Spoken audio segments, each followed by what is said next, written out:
Welcome to the Wild Ag Podcast, where we'll serve as a connection point for landowners and conservation professionals who want to integrate conservation and agriculture. I'm Dr. Andrew Little, Professor of Landscape Ecology and Habitat Management and Extension Specialist at the University of Nebraska. And I'm Nate Pfluger, Precision Ag Coordinator for Pheasants Forever and an avid outdoorsman with friends and family in my free time. Together, we'll work to bring you perspectives from both landowners and conservation professionals for discussions on soil, water, and wildlife in ag-dominated landscapes.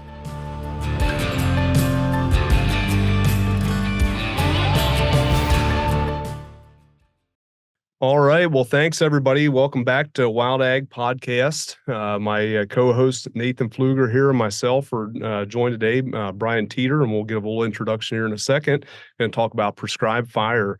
And so, again, this podcast is really focused on bringing landowners, conservation professionals together to address conservation and ag landscapes and thinking about ways that we can improve that for the future in collaboration. So with that, Nathan, I'm going to turn it over to you to do some introductions here. Yeah, absolutely. First and foremost, prescribed fire is one of those topics that I was really excited about and had at the top of our list. Because when I'm out working with landowners, a lot of them have questions about prescribed fire, might be a little interested in it, or might even be scared of it. Sure. And that's really what I see for the most part out there.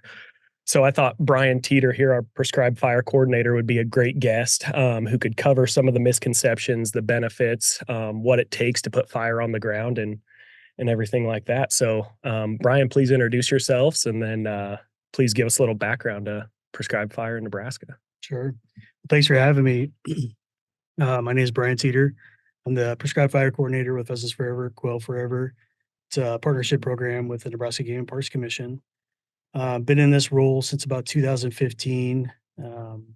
Prior to that, I was working as a farm bill biologist with Pheasants Forever on the landscape as well. So been doing it for quite a few years now, and seen kind of the growth and the changing fire culture over the years. So I'm real excited to be here and kind of talk more about prescribed fire as we talked about before. It's kind of like I could probably talk for 3 hours straight without any problems, but I'll try to keep it tight today for you guys. Sure. Yeah. No, we really appreciate you coming. This is going to be awesome. Yeah. And prescribed fire really isn't a new thing in Nebraska, right? I mean, if you remove the term prescribed fire, there's been fire here for hundreds of thousands of years. Yeah. Right. I mean, basically in North America, not even if you take Nebraska out of it, like Nebraska, North America, even the world, fire really has, shaped, the ecosystems and the landscape as we know it. Right. Like Sure. without the grasslands, without fire, there wouldn't be grasslands. Right. Because if you think about it, how often, you go into an area and maybe you got some wooded areas, wooded trees, like trees want to take over. So that natural disturbance of fire has really helped suppress some of those things. So, and looking back historically, even before humans were here, you think about lightning ignition fires. So that's how the main ignition of fires would be through dry lightning strikes. So if you take it in the look at the kind of Great Plains, Midwest area, you really would be talking about dry lightning strikes that typically happen maybe further out west, where it's dry. Thunderstorms would come through, they would ignite a fire. And since we didn't have anybody, there are any humans or anybody suppressing that fire or have the industrial revolution that stopped those fires, some of those fires, a few of them maybe could burn 100 acres and then maybe get put out, because they ran into a grazed area. Yep. But there were some fires historically that, maybe dry lightning strike happened in Texas and it burned 30 million acres across the entire Great Plains. Yeah. And so fire really has been a driving force in most of the ecosystems across, the Great Plains and the world and in North America. What had happened, humans came along, the indigenous peoples of North America, they had to live on the landscape. Right. So when you're living on the landscape and you have these big wildfires that kind of start up, they basically had to learn to live with them. Sure. Yeah. Yep. And so they really started the cultural practice of actually doing what we now would consider prescribed burns. Wow. Yep. They didn't have access to the National Weather Service, Sure. 5-day forecast, things of that nature. So they kind of just had those feelings of like, oh, well, we're going to be burning off this river Sure. or whatever it may be. And then they're basically back burning. And then you kind of move it forward a little bit further where the European settlements, they started coming to North America. And, originally, from what I've read and everything is that, they were still doing some active like prescribed fire, even like the settlers, Yeah. because they saw, the North American indigenous groups that were doing it. But eventually so many people were moving to the West and these fires had become a problem. And so basically what we ended up doing is trying to shut down every fire that happened on the landscape. Yeah. Yeah. And so obviously when you do that, then a whole cascade chain of problems came with shutting down fire. Sure. Not to mention all the new plants and, like invasive species that Yep. Europeans had brought over that changed the landscape. The cattle that brought over, the grazing practices have changed. Oh yeah. Yeah. From bison, they brought over Sure. cattle. So now they're changing even the composition of the grasslands, Yeah. which can affect fire too. So we basically developed that suppression mentality of every fire basically needs to be shut down. Yeah. And when you essentially start ingraining that into a culture, Yeah. and then the Industrial Revolution hits and we start developing airplanes Yep. and all this, volunteer fire departments start popping up. And so basically any fire that pops up, like, let's put it out right now. Yeah. And the cascading effects with that is what we're dealing with basically currently Sure. is, what has happened now. There's the changing of the fire culture. There are some areas of the country that have a really highly developed fire culture that is fairly recent, Mm-hmm. like just going back into like the 60s and 70s. Oh, sure. Yeah. Yep. And Nebraska or Kansas has really been a big part of that in the Flint Hills where they are, changing that culture where they're actively burning to keep those grasslands. Yeah, which is grassed. awesome. Yeah, and I think that's, to your point, it's kind of almost like a love-hate relationship that's occurred for millennia type thing, Yeah. where it's, the great things that can come out of fire, but then, like you said, you get that culture, that basically, hey, we got to put all these things out. And then obviously that has challenges then associated to it. So that's really interesting. Well, and to touch on that, you're talking about that culture. We saw that culture shift, right? Putting out all these fires on the Yeah. landscape, which then changed our ecosystem. Sure. So then we're just building fuel loads, we're just prolonging fires that are going to happen. And then is that not how we get those large wildfires? Because Oh yeah, we're not using the practice of what you see on prescribed fire. TV, and that's kind of the perception you get. Yeah. And So yeah, I always say that. So like, when we stop putting fire on the landscape, there's a native tree. Everybody is very familiar with it, the Eastern red cedar tree. oh yeah, yep. It's become a huge problem. A lot of deer hunters really like the tree, but it's a completely awful tree, and no one goes. It's probably a different podcast. I was gonna touch on that a little bit today, but But so there's a thing, too much of a good thing or too much of a bad thing, or I don't know how I would say it. But so essentially what has happened is that, we have millions of acres that are being swallowed up by this tree, and it's basically taking away all of our grasslands. sure. So, and then that comes again, that cascade effect that we see from, taking away fire. So now we're losing grasslands, but we're also losing those wildlife, the grassland wildlife species. And we're essentially transitioning to these like cedar woodlands that, I guess I can admit a little bit from, the property that I manage that, having a few pockets of little cedars is not a big deal. But when they really start taking over Sure. an entire area, nothing, not even deer can get through those Sure. areas. Oh yeah, I mean, you Yeah. walk in there and it's like dead silence. absolutely. Yeah, Like a human can barely walk through, or let alone a deer. yeah, But then you also have all these grassland bird species like that are like the number one declining species Yep. on the landscape that we're losing. Where our Yep. woodland species are actually going up. yeah. So, Yep. but then the other problem is, once these big fires or once fires start, like fires are always going to happen. Sure.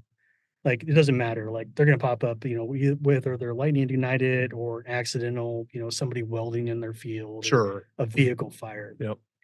Fires are going to happen regardless, or it could be power lines. Power lines have been one of the biggest problems that we've sure. had with these high winds, just like Oh this yeah, past weekend. yeah, absolutely, yeah. But when they get into these big cedar trees in these, landscapes where it's very difficult to access, Yep. they're nearly impossible to put out without an airplane. Sure. we're basically saying, okay, well, if it gets into these cedar trees, we're looking at like, okay, we got to go a couple miles down here and set a backfire or something to Wow. put them out, because you're getting, 100-foot flame lengths on some of these cedar trees, versus maybe a 30-foot flame length with just Oh, yeah. grass. Yeah.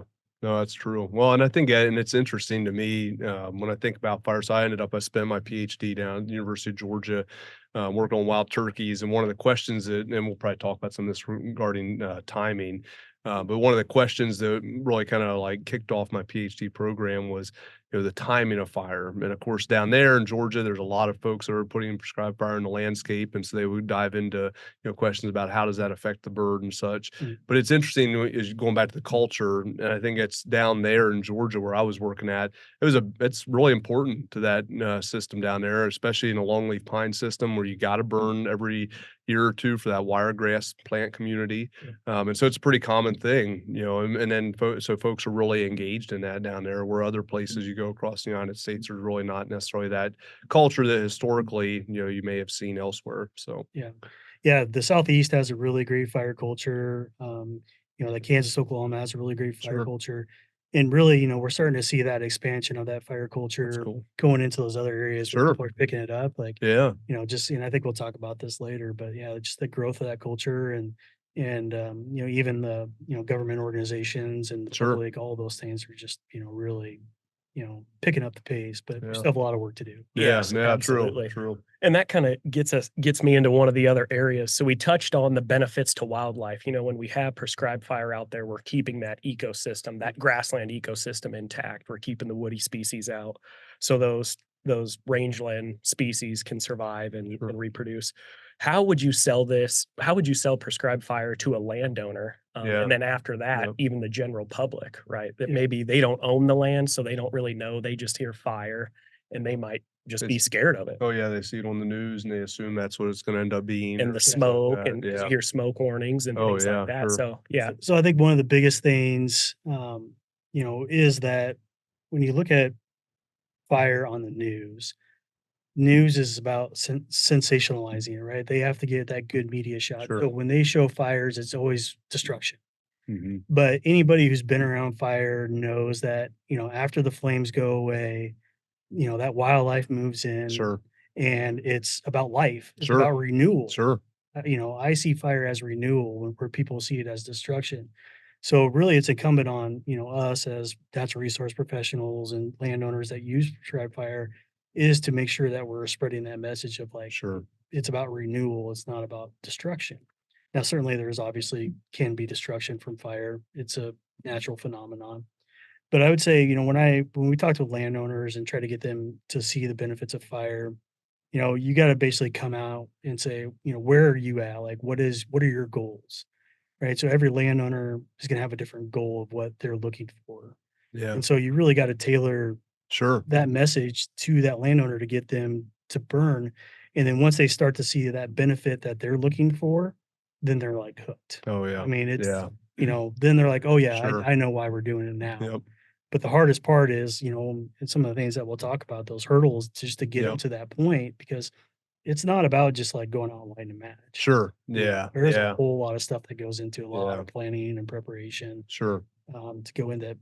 So yeah, it's just that meeting landowners and people that want to use fire or own land to meet them where they're at Yeah. to get that. That's good. And currently, we've seen a pretty big push from ranchers, right? Especially in the sandhills of Nebraska, kind of going back to that woody encroachment. But the benefit that they're seeing from fire is the bottom line, right? Their revenue stream, because those cedars are just taking grass away Sure. from their operation. Is that Yeah. correct? Yeah. I mean, cedar is like, if you think about it, nothing grows underneath of a cedar after Sure. a certain Yeah. point. So, so basically, they're losing acres and they're losing their livelihoods. And so, part of that is like, okay, well, we either have to burn or we're going to lose our entire operation.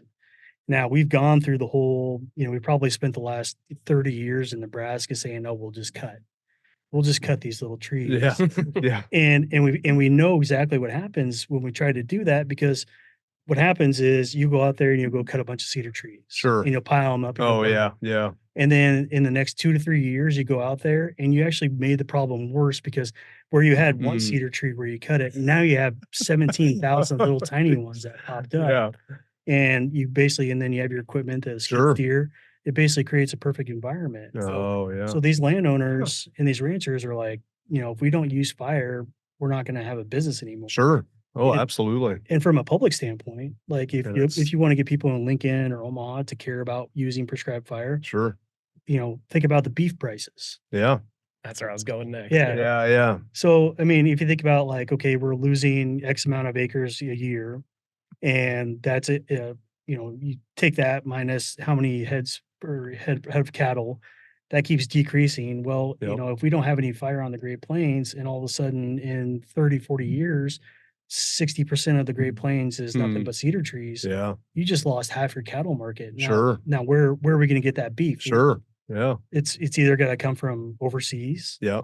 or we're switching over to plant-based diets, which I don't. Can't eat a cedar tree. Yeah. I like Yeah. I like my I like my steak medium rare, or my cedar trees burnt. Yeah, the stickers. He has some stickers that Yeah. are made up. No, and I think that's a really good point, especially in tying that back to the wildlife side of things too. It's Yep. just, and I think in this, I've always said this, like, especially when you're meeting with somebody who's not maybe living on the land, is kind of, how does that tangibly impact them? And so your point about beef prices, I think, is a really good example of that.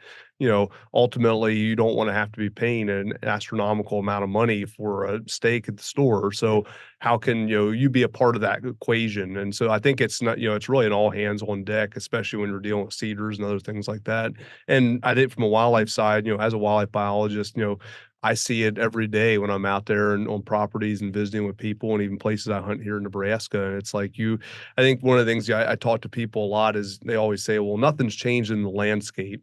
And then when you actually, and I understand their perspective coming from, if you drive down that piece of road every day and you don't, and you're not seeing massive amounts of change, like, for example, a Walmart parking lot going in, or some other, like a housing development. Well, those are big changes that are immediate. Yeah. But what we're seeing a lot, and you're talking about with cedars, is it's just a slow encroachment over time, and you don't necessarily see that kind of stuff. And so I've said to people, like, think about like a cedar tree, for example. Plant succession occurs no matter what, if you see it or not. Yeah. That's just a fact of nature. And so those trees are getting bigger and bigger over time. And so they're continuing to crowd out more and more of that understory vegetation. And then, like you said, have impacts in the animals and plant communities that are in those areas. Yeah. And so recognizing that by getting rid of those things, restoring that system, and then having fire basically as a part of that system to constantly set that succession back, is where historically we would have been. And that's what we're trying to go back to. So yeah, I like that. It's really important to hear that message. Yeah, and just like from a wildlife perspective too. I mean, even like in Nebraska, I always take our oak woodlands, Sure. our deciduous woodlands that Oh, we yeah. have. Like those need fire too. and people Absolutely. don't realize that. Like, Yeah. I can't tell you how many like landowners and hunters that I've talked to, and you're like, you go out and you visit their property, and they're like, this is a great woodland, and then Sure. all I see is a woodland that's being invaded Sure. by shade Sure. tolerant trees, Sure. and they have no forage base, because just like the woodland that's on my property.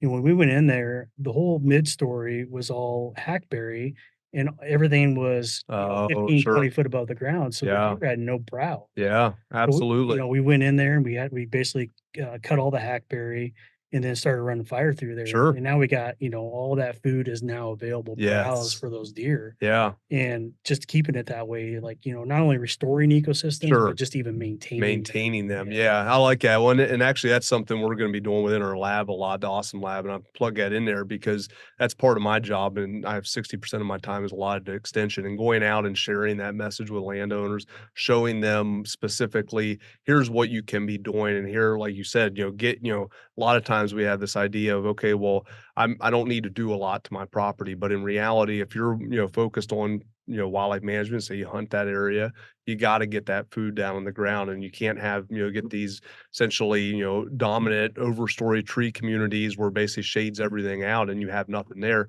Sure, you may see a deer or two or a turkey or two pass through there, but there's no incentive for them to stay there. And so finding that and kind of showing, like, here's some examples of what it could or should look like. And especially, I think about turkeys as an example right now, turkey season going on. What kind of nesting and brood rearing cover do you have on your property? Well, if everything's getting shaded out and you got a lot of cedars on there, that's not going to help you and keep turkeys there. Yeah, maybe a turkey walks through there every now and again, but if you want turkeys to hunt, you got to be able to manage that, and that's where fire can play into that a lot. So, and I think that fire is one of those that I talk about fire a lot in the context of brood rearing habitat a lot, because the one of the analogies that I always make for that is, imagine you're a quail or pheasant chick, and how much do they weigh, like when they're first born? A couple grams. Yeah. So imagine that chick is born, and the first week of their life, a couple days of their life is so critical to survival. Absolutely. And if they're hatched and they're in maybe some good nesting habitat, but they don't have good brood rearing habitat they get out of the egg, and the first thing they're doing is looking for little bugs on the ground. Sure. And if they have a huge thatch layer in there, what they're doing is, it's like, it'd be like us trying to walk over a mountain. Yeah, true. And that's great. Yeah. That's a great analogy. So basically what happens is that little pheasant or quail chick or turkey chick, they're expelling more energy than they're intaking. Yeah. Yep. And they're going to die if they do that. Yep. So your goal of brood management, brood rearing habitat, is to make sure they can take in more energy than they're expelling while foraging. Absolutely. That is perfect. Yeah. Yeah. And so fire is like that way that we do that. Sure. I mean, it's an easy way to do it. There's other ways to do it. Sure. Yeah. Yep. Yeah. It's one of the tools in the toolbox. And I think that's important. And that's a really good analogy to look at it, because I think, and I've seen this from some folks saying, well, take me out to a patch of brome grass. So, well, this looks like good, cover in here. Well, it's not. And for a variety of reasons. But one of them is especially, like you said, those pheasant chicks or the turkey poults get hatched out. And then in that first 2 weeks of life or so, they're trying to consume a lot of food at that point, trying to grow as fast as they can. Well, if they get wet and they are not able to thermoregulate, then, like you just said, then they die. And so ultimately, you're trying to make it so it is as hospitable for them as possible in that landscape, and things like fire can be really important to doing that. So yeah, I appreciate you bringing that up. I like that analogy, mountain. That's pretty good one. Yeah, and I would just stand up for those deer hunters or those hunters that are out there that they're worried about managing their property, right? Running fire through there, saying, "Hey, all the wildlife are going to leave." That's not the case. I mean, Brian has deer and turkeys on his property constantly, and I'm not saying he's burning constantly, but he's burning quite often. So I mean, burn in the fall and the spring and the summer. Yeah. And I tell you, like, we're planning to burn tomorrow, but it's kind of one of those things where, I mean, the impact after a fire, like some of the fire, depending on where you burn, like woodlands versus grasslands, but wildlife are adapted to fire, like native wildlife are adapted to fire, because they grew up with it. So they have adaptations. They can fly, they can burrow, they can, maybe if it's a dormant burn, they're underground, like box turtle and stuff like that. So there's all these ways they can deal with it. But I've also seen studies too, where like even like plants and both plants and animals have a response factor to fire, where they actually can increase their fecundity, which basically they're willing to push out more eggs or more fruits on the trees and stuff like that, because they recognize that fire of that disturbance, that it might be a really good opportunity for them to increase their population. Yep. And I think that is an important misconception. Kind of like you said, fire a lot of the times is just looked at as damaging, not beneficial, when in fact it's doing a lot of beneficial things for the environment, for the species. Even the grass or those species that come back, often they have higher crude protein levels, right? Absolutely. Yep. That's one of the main reasons why the Flint Hills, they burn 2.5 million acres every year. They're specifically burning for that fact of that they get a higher crude protein content level. Yeah. And so basically you get that fresh green growth, and those cattle preferentially graze those areas. And so they can manage that way, and you can incorporate that into anything, like same thing like food plots for wildlife. Oh, I've seen sure. people start burning those Yep. areas, and they're using it to attract those deer in the fall time because, Yep. one of the things that we started doing a number of years ago is we started getting into doing more like summer fire, like Oh, sure. August. Yeah. And I can tell you, like, doing an August fire, the grass out there stays greener longer. Sure. And so, like, not only will cattle graze it longer, which is a benefit to ranchers, but also the deer Oh, yeah. are on there too. I actually had Yeah. a neighbor of mine got mad because we burned, and the deer would come out every evening and they would sit on our field until it Sure. got after shooting light, and then they Oh, would jump that's the fence funny. over there. That's really funny. Yeah. Yeah. Well, and we have data now, especially from turkeys that, I gave back in January a presentation on turkeys and prescribed fire, the Pennsylvania Prescribed Fire Council. And I showed some data out of Georgia and some other states where the turkeys with the GPS data, you can see we started a fire and literally within a day or two, those birds are, and it's sometimes just a matter of hours, Mm. are sucked into those areas. And so this idea that it's just going to totally eliminate all, those birds or whatever type of wildlife on my property is not true. Yeah. Because especially when that flush of vegetation starts coming back, like you're talking about with deer, they're going to be back there, and it's very temporary that may displace them, and then they come back. And in some cases where, turkeys will hang around the edges of those fires, so you got the backing fire coming through and they're looking for insects that are trying to get out of that. And so they can take advantage of that pretty quickly. Yeah. So Yeah, it's pretty incredible. We do a lot of oak woodland fires, and I've seen deer just step over the fire and just go on the sure. backside and look for acorn. Yeah, I sure. mean, That's amazing. it's pretty incredible. And then like the turkey response and even the quail response that we see, after fire is like, I mean, they just go nuts and that Sure. stuff. Oh, yeah. They're just all over it almost immediately, and brings in like all the turkeys just the last couple of weeks. Sure. We did a fall burn. We did a burn in December, and we got a bunch of green grass coming up right now. And man, just the deer or the turkeys and the deer just been coming in Really? Yeah. constantly right now. So And greening up earlier too, just Yeah. because you're removing that thatch layer, Sure. heating that soil up quicker. Yeah. So Yeah. just a lot of benefits. One of the things that you mentioned was the Flint Hills. They burn millions of acres every year. Mm. Here in Nebraska, we're not seeing we're seeing some large acres burned in the western portion of the state, but we have a lot of row crop agriculture here on the eastern side of the state, larger cities. Yeah. What are the challenges that come to burning sure. in that sort of a landscape? Sure. Yeah, there's a lot of challenges, really. I mean, obviously, the increased, urbanization when you get closer to cities with smoke and things Sure. like that. More fragmentation of the habitat makes it harder because, in areas where like the Flint Hills or the central Nebraska, where some of the landscapes are more intact, we can build larger units. And Oh, so, sure. we can build 1,000, 2,000, 3,000 acre unit or even more. Um, but when it comes to the eastern part of the state and that kind of really ag dominated stuff, you're looking at smaller chunks, whether it be 10 acres, maybe 100 Oh, yeah. acres or less. And so one of the biggest challenges, I think, there's a positive to this, and then there's also a negative.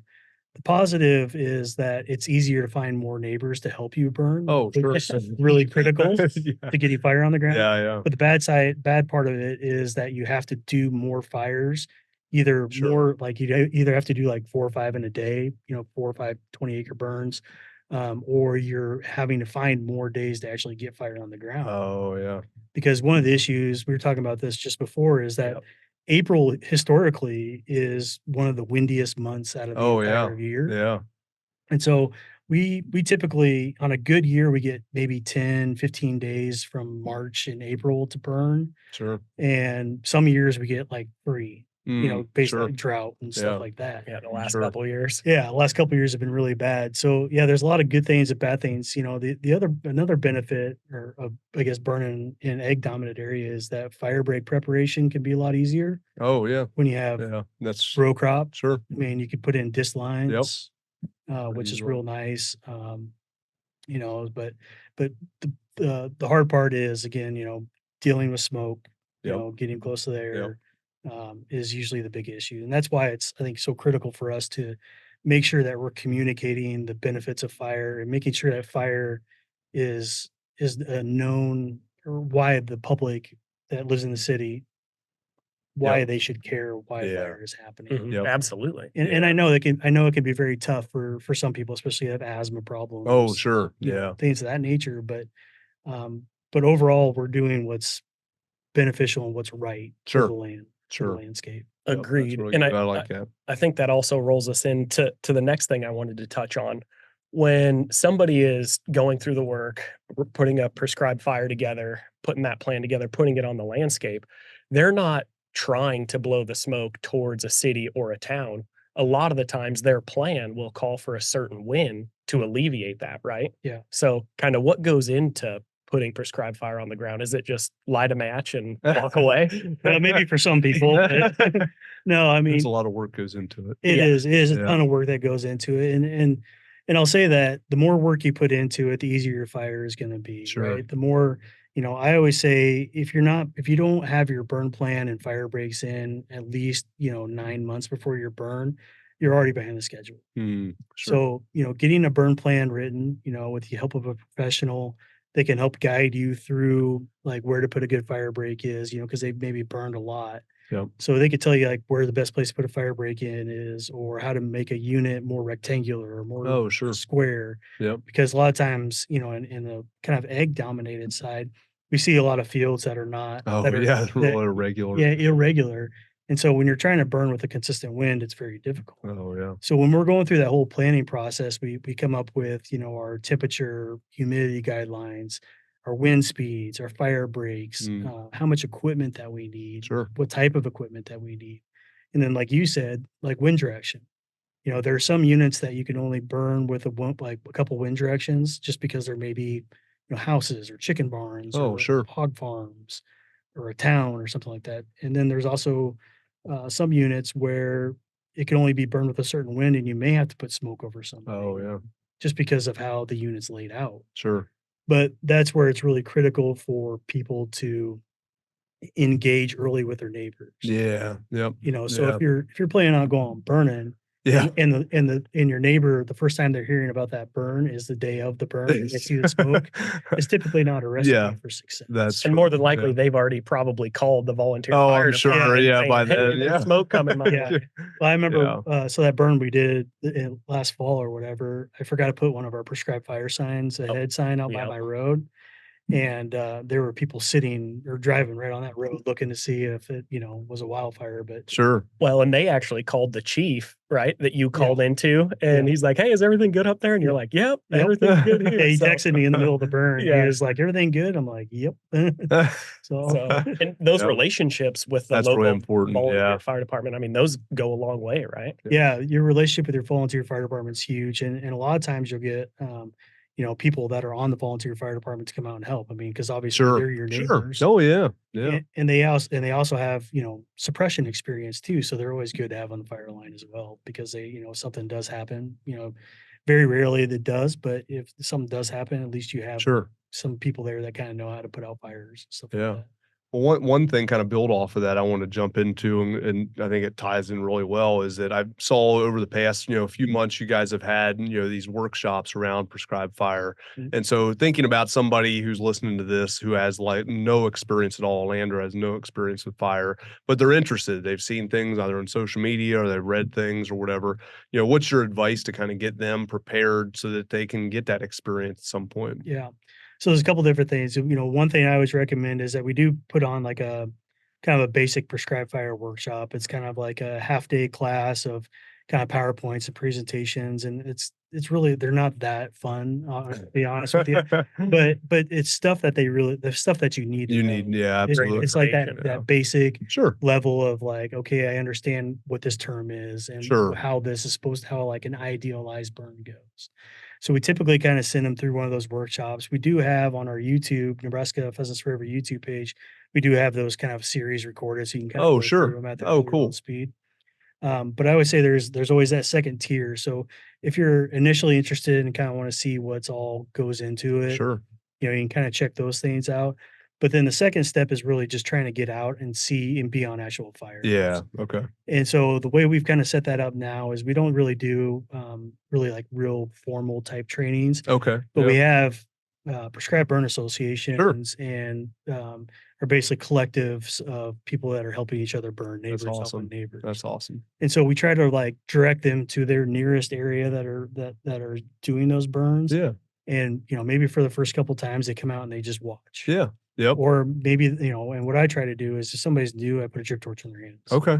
Because once you get a drip torch in your hands and you start doing a little fire, Sure. you get pretty addicted pretty Sure. fast. You're like, Oh yeah. And they know they're telling them exactly where to go with that drip Yeah. torch. I mean, it's in a controlled environment, Sure. so it's great for that individual. Yeah. Yeah. And I think that's important to kind of share that, because I think ultimately there's probably people who listen to this that are like, I don't even know where to start. Yeah. And, how do I even get some experience out there? And, being obviously concerned or nervous about using prescribed fire. Yep. So essentially there are ways that they can, get involved and start learning.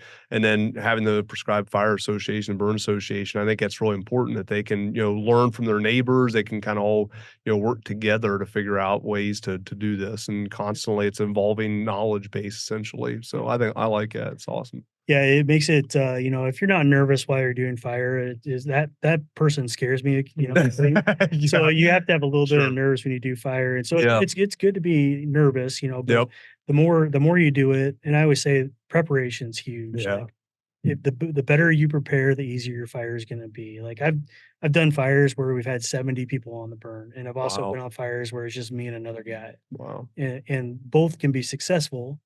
But it comes down to preparation, Sure. and how you, Absolutely. whether your fire breaks and your wind and your humidity, your fuel loads, all those different factors that kind of go into it. And we talk about, those in our workshops, and we have, biologists for Pheasants Forever, the Game Parks Commission, Nature Conservancy, a lot of different agencies, resource professionals out there are, available to go work through those things with these landowners. Yeah, so it's not like they're kind of thrown out to the wolves to kind of figure it out. They're going to be able to have a network essentially. And one of the things I talk about in our lab a lot is this idea of conservation cooperatives. And you talked about that like in the eastern part of the state, very fragmented landscape. And so thinking about ways, that you can work with your neighbors. And I think, fire fits well into that. It's like, hey, maybe this neighbor, hasn't done anything with fire, but maybe we can get them on board, and then we can start building this out at a larger spatial scale. So that's awesome. Yeah, and those building relationships with your neighbors, Sure. Is so critical in that. Oh yeah. If you don't, especially if you're new to an area, maybe buy Yeah. acreage or something. Oh yeah. Like, so getting to know your neighbors and including them in the burn is also a positive thing because, or not even just including them, but like including their property in a Sure. burn. Oh yeah. Sure. Because that also helps take like some of the nervousness off of your fire. Absolutely. Because you're like, well, if I lose this fire, they're going to lose it too. I mean, it's kind of a weird way to look at it, Yeah. but like it really does kind of help because that planning and preparations there. If you have multiple people involved. That's true. Yeah, that's a really good point. I like that. And just touching on those burn associations, I mean, when you have those groups of individuals that know how to burn, have the experience out there on the landscape, that helps you and really everyone get more fire out there in those years that, it's tough to burn because we only have 2 or 3 days. Oh yeah. Yeah. Yeah. When you don't have a lot of days, you really need to have like kind of these small group focused areas. And what we've seen over the years is that, PBAs can be fairly large, maybe cover a couple counties. But then as things start to grow, more people start burning. Sometimes those PBAs will like start shrinking, and then they'll branch out. So there'll be like a West group, and there'll be an East group. Oh, cool. And then like over the years, as more fire happens, everybody kind of branches into. It's kind of weird, like not really cliques, but they're like these are the group of people I burn with because they've got a group that, near them, like they're just their neighbors. But it also can work on a bigger scale, especially when you're first initially getting started. You have more and more people. Sure. I kind of relate it to like, I would say that like the more cedar trees we have, the more cedar trees we have because, the when they expand and they seed out, they just create more and more. Sure. It's kind of the same way with fire. Sure. Right? So yeah, just educational and getting the experience. Well, and really, and this is something I've been talking with folks here at UNL Extension about is you guys are doing extension. That's what extension is all about. We're taking the science and we're translating that to action on the ground. And so I think that's really encouraging to see things like that because you're, teaching other landowners so that they could do this stuff and they can learn as a group. So it's not reliant just on one person. They're all kind of learning and, together and find things. Hey, this didn't work this time. So here's things we can do better this next time. So I like that. one of the I joke a lot, but I always say if you give me a bunch of 12, 13-year-old kids and you give me a spring with them to take them out burning, Yeah. they would turn into one of the best crews because those kids just eat it up, man. Sure. And it's like, fires, it's not very complicated. Sure. I mean, Yeah. it's there's some science, but Yeah, there's just sure. a lot of like, once you get it, you get it. Yeah. Yeah. And so like the fire behavior, humidity gets low, you're gonna have increased fire behavior. Yep. Winds are gonna do this, and the fuels are gonna do this. So, once you kind of learn the basics, you just kind of get it. Yeah. And so and once what we've seen is, once those landowners get it, the Oh, top yeah. of the races. Yeah. No, it's like you said earlier, addicting, because I know some of the first fires I've been on, yeah, it was absolutely like that. And seeing some of the cedar trees, I was on one down in Oklahoma and just massive flames going up. And so it definitely is pretty hot around those trees. So, but anyway, yeah. The bigger they are, the more exciting. Yeah, absolutely. Yeah. Well, it depends on if you're the landowner that if it's where it should be. Yeah, that's true. It's Yeah. too close to the fire line. It makes you pretty nervous. Yeah, that's true.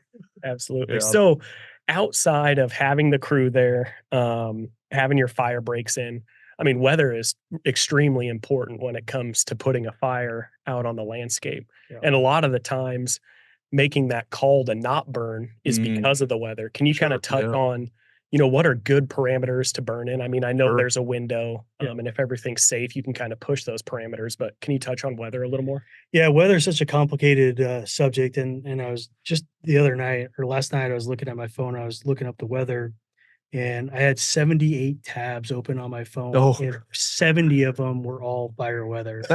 Just because I've been looking at fire weather all across the state, seeing what people are going to be burning, where it'd be good to do a burn and stuff like that. But yeah, so like, and it's really tough to talk parameters because it's all so dependent on, what are your objectives, right? Are you trying to kill cedar trees? Yeah. Or are you maintaining just a grassland CRP or something? Because on a grassland CRP, you could get away with it, being 35 degrees with 70% humidity and 10-mile-an-hour winds.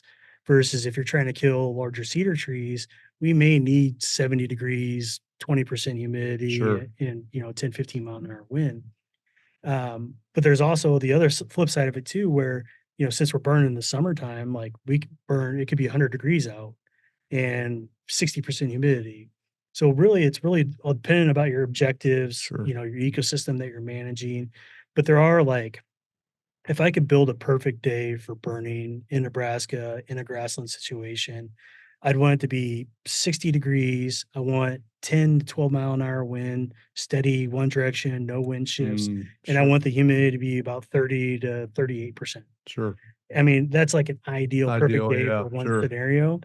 But we've also done burns, where we push the limits, but we don't push those limits unless, we have enough crew. We have the equipment. We have the fire breaks. We have, kind of all those things in place, because in that burn plan, we try to set up kind of a parameters that we want to try to stay within. And if you go outside those parameters, typically it might not always be the worst thing. But technically, once you go outside those perimeters, you're outside of your burn prescription. And then that comes a whole different set of things if something happens. So it's tough, but it's so hard to find those perfect days. Those perfect days don't exist. I wish they did, but they don't. So you got to kind of, again, it comes back to preparation. Yeah. If you prepare, if you prepare for all sorts of weather, you can burn in all sorts of weather. Yeah, that's a little more. So you mentioned 10 to 15-mile-an-hour winds. Why do you want wind when you're burning? I mean, from the outside, I mean, that seems dangerous. We get this question a lot. It's actually been an issue a couple of times, but yeah, so you want wind, and you want a good consistent wind because you know where the fire is going to go. Right. If you have what we call light and variable winds, I would say anything under 7 miles an hour would be considered a light and variable wind from a fire perspective. So what happens is that, especially if you're in a grassland situation in heavy fuel load, like a CRP, you're talking like on the eastern part of the state, you're looking at 5 to 7,000 pounds an acre of like big blue stem, which is going to get warm, which is a lot. And if you have light and variable winds, what will happen is that, it'll start off backing, but then all of a sudden, like, the intensity of the heat, the fire generates this kind of own little atmosphere. So what happens is that light and variable wind will take that backing fire and then all of a sudden turn it into a head fire, and then the head fire will stop, Sure. and it'll go into a flanking fire, and then it'll stop and go back into a backing fire. Oh, So yeah. we have no way to really control it Sure. because it's so shifty. So if you have a good steady wind, you know where that fire and where that vegetation's going to Sure. be burning. And essentially, it's giving you more control over that It's absolutely burn. giving us more Sure. control. Yeah. And I would say Huh. a lot of the fires that we see get out are on those light and variable days Oh, yeah. where they push off of a flank and they jump their line and Yeah. they're not prepared for it. Yeah. So it's one of the biggest misconceptions I think we deal with every year is burning in light and variable winds is the way to do it. And it's no. Yeah. Yeah, well, I think it's important for people because ultimately, the more I'm listening here, Brian, to you, it's it's like going to a doctor, and they're the expert, and so yourself being that expert, you can kind of help provide that advice to those folks who have very little to no experience with fire, Yeah. to give them that, and that's where those burn associations can also play into that. Is hey, there's people here. So it's not like you're again starting out there, you have no idea how to do this, and we're just telling you to go out and start a fire. It's Yeah. like you're basically going to the experts and you're getting assistance to help design that plan, which needs to be in place to kind of cover a lot of different potential possibilities that may happen Yeah. and ensure success. Now, I liked your point about the 9 months too, because the more you can be prepared, the better. And ultimately, I think that's at the end of the day for folks just to kind of say, all right, we got a plan. And we've been putting this plan into place. We've been working through this for months. It's not something we just came up last minute with. Yeah. So Yeah. It's one of those things where you really, I get a lot of phone calls this time of year. My phone rings off the hook about people wanting to burn, hey, Oh, like, sure. burn the next week. And I'm like, no, like we got to do it next year because, Sure. there's always like, maybe got to cut a few trees, Sure. Yeah. and put a disc line in or, write a burn plan that takes time, Yep. all those things. It takes a lot longer than you think. And we've got burns that are scheduled 2 years, 3 years from now. Oh, wow. They've already kind of written the plan and we're working Oh, towards. wow. Yeah. And then we also have other landowners that have been doing fire a long time where they have a 10-year plan of, Wow.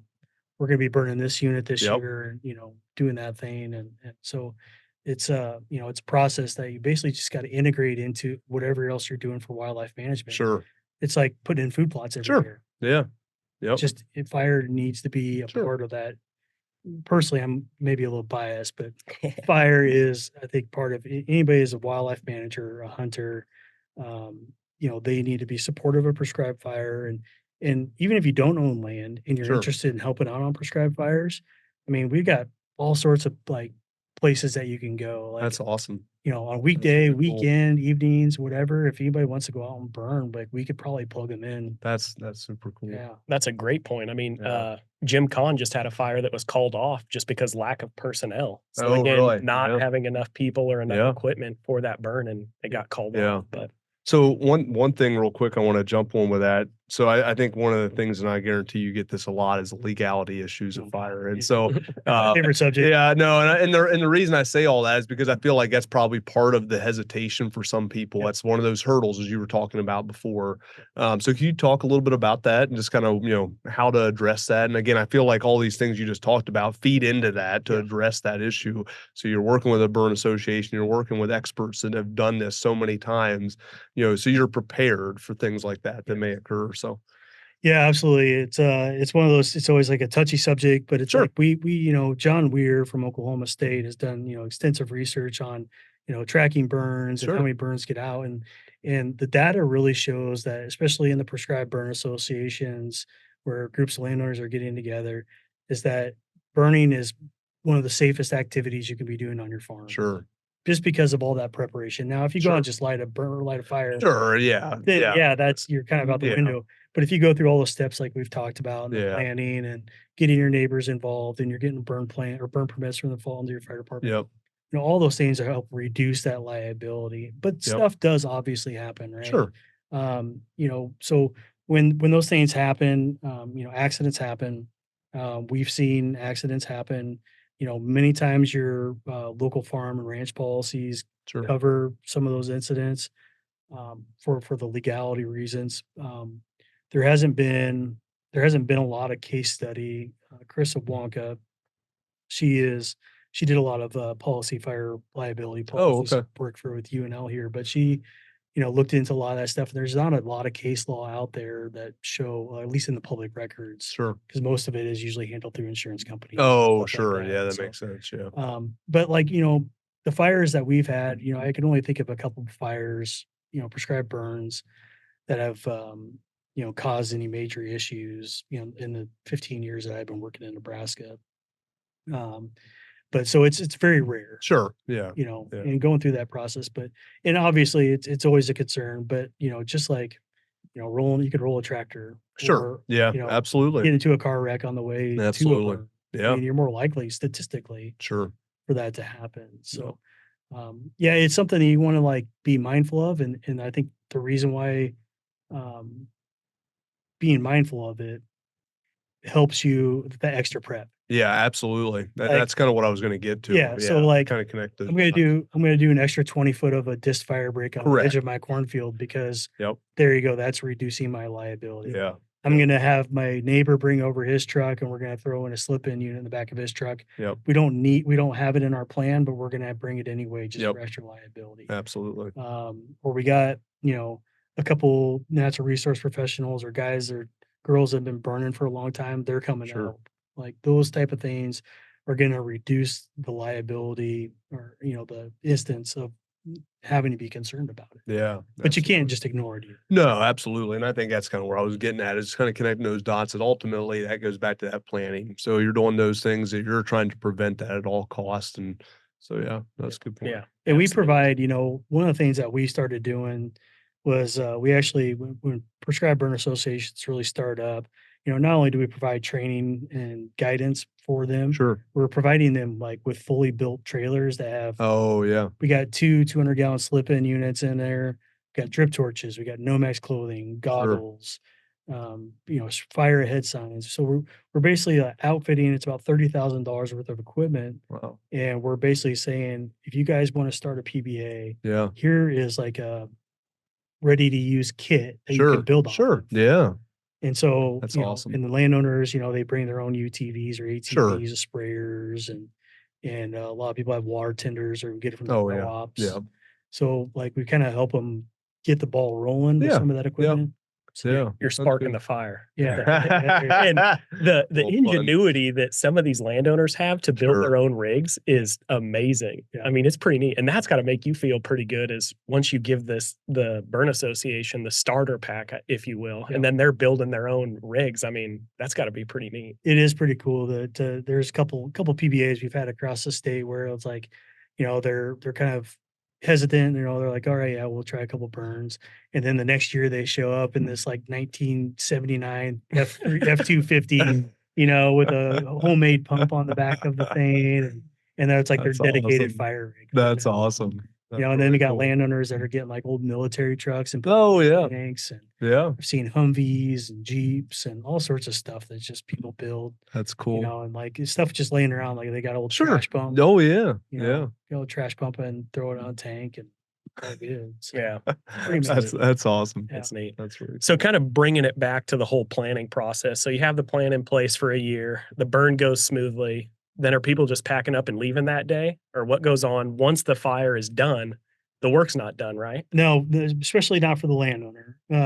So most of the time, your crew is going to kind of pack up and leave after you feed them a good meal after they've been Sure. burnt. But typically, depending on your fuels, mop up is the most important part of a burn. Like igniting the burn, easiest part. Mopping up is usually what takes forever and is usually the dirtiest part of the job, especially if you are in like woodlands or you have heavy Oh, fuels. sure. Yeah. So they burn like, we had one burn last fall. The woodlands burned for about a week afterwards, and the Yeah. winds are blowing. So you have to be out there every day, Sure. especially between the hours of 2 and 4 o'clock in the Sure. afternoon when the humidity drops the lowest, to make sure that nothing's, either up in the tree blowing across your line or sneaking through some unburned fuel on the line. Sure.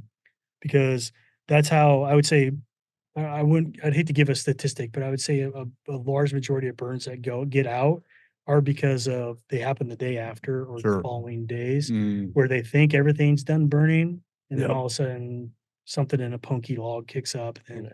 they're back, they're off to work or out of town, and all of a sudden it kicks up and gets away. Yeah. So mop up is huge. We've been stressing that in some of our kind of annual refreshers the last couple of years pretty hard, where that's been an issue. So Yeah. yeah, the fire's the easy part. It's the mop up and the watching it for a couple Oh of yeah. Exactly. Yeah. After everybody's gone. After everybody's it's just you on your UTV at 3 a.m, checking, making sure nothing's burning. Yeah, absolutely. One of the things that I've always admired about prescribed fire and just the fire community as a whole is the lessons learned mentality. Sure. Accidents happen, bad stuff happens, fires get out. But can you speak on that lessons learned mentality and kind of what you're doing to get those stories out there so people don't make the same mistakes again? Yeah. Yeah. So one of the things that, we've been talking about it for years, and we always talk about it in our, little circles or after burns of like, oh, this happened or this, Sure. this Yeah. happened. But we never really talk about it uh, outside of our groups or outside of our conferences. Mm, And, we tend to talk about like big fire escapes. Like if something got away, sure. somebody will be like, okay, yeah, I'll talk about what happened. And you kind of like, that process. But some of the smaller lessons learned things of just random things that happen, like, Sure. oh, I didn't have a drip torch gasket, Oh or a yeah. water bottle fell off of my seat and got wedged behind my gas pedal. Oh, Like weird stuff like that you wouldn't think of. Yeah. Like Sure. just like those random stories that we talked about. So what we did after this last the Nebraska Prescribed Fire Council, it's a landowner led group of prescribed fire practitioners that basically want to see prescribed fire be utilized on landscape for Sure. their benefits and all that stuff. So we had that conference. We had a big kind of roundtable discussion about like how do we get people to submit lessons learned and then disseminate these. Sure. So we created this like lessons learned, a prescribed fire lessons learned platform where people can submit their stories either anonymously Okay. or through that. And so now we're starting to publish some of these stories where people can kind of like, well, that's never happened to me or that never happened to me. Sure. But like, at least you have like some kind of thought going into Oh, it. absolutely. Yeah. Just like a couple of big things, or even smaller things that, like that, water bottle getting stuck underneath the gas. And like, I've been burning forever and that incident happened to me. But even just like other stuff where like cow pies aren't on the fire line. Oh, Like just true. those things are like one of our number one causes of slop overs in our Oh. burns.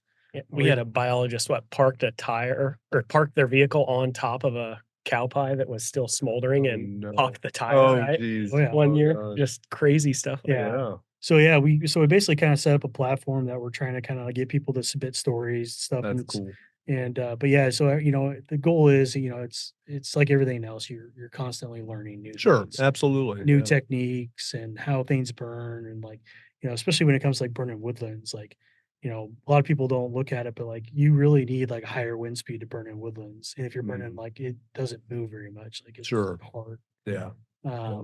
But just some of those things dealing with ecosystems, fire behavior, fuels, equipment. And then one of the other parts of it's really cool is we also put a kind of the lessons learned, like ecosystem or wildlife response section Sure. in there. So like, hey, like after we That's very burn, cool. like, we saw a bunch of deer come in here, just Yeah. grazing like crazy. Like just those stories that people can like see and That's like cool. gain inspiration from and Absolutely. maybe avoid a potential issue they have in the I future. like that. That's really cool. I think that's much needed too, because Yeah. it's just kind of help share those stories, the good and the bad, and Yeah. kind of lessons learned. Like you said, it's kind of help advance that for people across the state here in Nebraska and really and beyond. I think other people can utilize that, and that's one of the things is cool. As I got to present on the turkeys and prescribed fire in Pennsylvania, to see how many different states are really, pushing fire and trying to implement fire and have trainings and things like that to kind of help expand that footprint. So that's awesome. Yeah. Is there a lot of conversation back and forth between states on fire, kind of like how they're getting laws passed or kind of what they're seeing? Yeah. Do you see a lot of that? Yeah, so yeah, they're that coordination is becoming much more prevalent. Okay. Talking, from state to state, fire councils. There's currently a coalition of prescribed fire councils. It's kind of Oh, like okay. they're kind of like I don't know the overseers, but they're kind of like meant to kind of bring the councils together. Sure. I sit on that board currently as the treasurer, and we're trying to work through some things to kind of get that up and running, and hopefully get somebody hired from a national perspective to work on those things. But yeah, so like I talk quite a bit with, other fire council members and other states, and we have regional conference. We got the Great Plains Fire Summit we're doing in Texas this year. The Midwest Northeast has one that they're doing in Albany, New York. Hmm. So yeah, there's kind of regional conferences that are being set up now. And then also just like other state councils have their conferences, and we do a lot of chatting and, behind the scenes talking about some of those issues, especially when it comes to liability laws, burning laws, Sure. smoke issues. Smoke Sure. issues are one of Oh, those big yeah. ones. EPA just revised, some of their standards for smoke, but I think, to EPA's credit, they've really recognized, the need for prescribed fire Sure. and desire for prescribed fire. So I think we're going to make headway that way. But it's always that balancing act of like Sure. putting 25 million acres of prescribed fire on the landscape versus like public health and everything. Sure. Yeah. Yeah. Exactly. Yeah. That's good. But yeah, and I feel like this has been an awesome conversation, we and could I feel like continue- we're we just can continue touching on for a while. the Yeah. tip of the iceberg here. But did you have anything else you wanted to cover, Brian, or any closing remarks about growing the culture? Yeah, I would say, I guess the biggest thing that I want to stretch is that there's 365 days in the year, and almost every one of them we could be doing prescribed burning. That's cool. A lot of times we limit ourselves a little bit on when we burn. Sure. I don't know if I thought we were Sure. going to talk about Yeah. but Sure. Yeah. Which we we could can- briefly just yeah, highlight yeah, real do quick. a Yeah. part 2 on this. Yeah. That's what I was podcast? thinking. We could probably do part 2. Yeah. Cover it Absolutely. quick, Dive into that. please. But so that the limitation of prescribed fire, we have that March April mentality, Yeah. because Yep. like it's kind of just the way it is. But Yeah. from a wildlife perspective, from even like killing trees and all sorts of stuff, that there's 365 days a year. Yeah. Sure. We can have other stuff. So, Yeah, well, down in Georgia, where I did my PhD. Like I said, that was one of the questions that a lot of landowners were concerned about. Is we're burning during that March, April time period, and down there, of course, birds are nesting. Yeah. In particular turkeys, and so that was the concern. Is hey, I don't want to be burning during that time because I'm going to burn up the nest. And so one of the things we looked at, and mind you, we were on a study. One of our study areas, 30,000 acres. They actually had a full-time burn crew of that 30,000 acres. They would burn about 15,000 acres a year, and their burn blocks were, I'd say on average, probably about 75 to 100 acres. So they're not huge. And so, but they're constantly, to your point, they're burning throughout that entire year. Mhm. They have to be able to do that to burn that many acres in a year's time point. So you're dealing with the dormant season as well as the growing season. And I think you're right. I think people kind of have that assumption it's just during that short window. Well, interestingly, one of the things we found out of there was we did have, I think, out of what was it, about about 80 nests, 79, 80 nests we had. There were about 5 or 6 of them that did get burned. Of that, only 2 of them didn't make it. And it all depended on the stage in which that nest was at. Turkeys, for example, they have a 28-day incubation period. So the ones that were closer to that 28-day period seemed to be, they were fine. And so ultimately, I think the message we had was they were burning at such a patchy mosaic type with that burn blocks down there. They were creating that, diversity on the landscape. The probability of you encountering many nests was pretty low in reality, across the data that we had shown. And I've seen other studies similar to illustrate that. Because the assumption is you put a match, you burn, light a match, you start burning, and it's going to have 100% consumption out there. Well, that's not really true. There's going to be places where the fire's not going to get to, as you know. And so that's where, having those plans in place can kind of help facilitate some of those areas that are maybe not burning as they should. But other areas, if you're trying to, burn thousands of acres at a time, maybe you're not going to get that. And maybe that's what you want. But it also goes back to your original point you mentioned about is the objectives you have for that property. Yeah. What are your objectives? And I think that's really critical to set that up in the beginning, because if you have no idea why you're burning, then you shouldn't be burning. Yeah. Ultimately. So again, there's a lot. I think we could dive in that from a wildlife perspective. There's a lot of data out there to illustrate the real strong benefits of fire, and recognizing that, even if you are burning during those nesting seasons, the probability of impact on those nesting birds is pretty limited. Not saying it's never going to happen, because there obviously will be cases of that, and that just is the reality of it. But ultimately, you got to kind of weigh the cost benefits at the end of the day. So yeah. And the benefits for all those nests that do get off, because, outweigh the 1 or 2 and creating nests that goes back, feeds right back into your point of that brooder and habitat then. So if you're trying to get quality brooder and habitat, and you had a couple of nests that were lost, but you create this high quality brooder and habitat for all the other nests that do make it. Now they have that high quality brooder and habitat out there for those birds. So again, it's not to negate the value, that you're going to lose some of those out there, but it's to say, hey, we could have a tremendous impact on the larger population as a whole. So yeah, I think, my standard go-to is, it's about, your landscape context of when you're Sure. burning. If you have 30 acres in the middle of a corn desert, yeah, your burning might be a little bit different. sure, absolutely. Separated versus if you have a lot of like habitat surrounding you Yep. and you're burning. But then I also say too that putting fire on the ground is more important than picking a time to do it. Sure. You know what I mean? So Yeah. like maintaining that landscape or putting fire on the ground getting it done whenever is more important than maybe necessarily the timing. And like we said, we obviously see early Sure. mortality.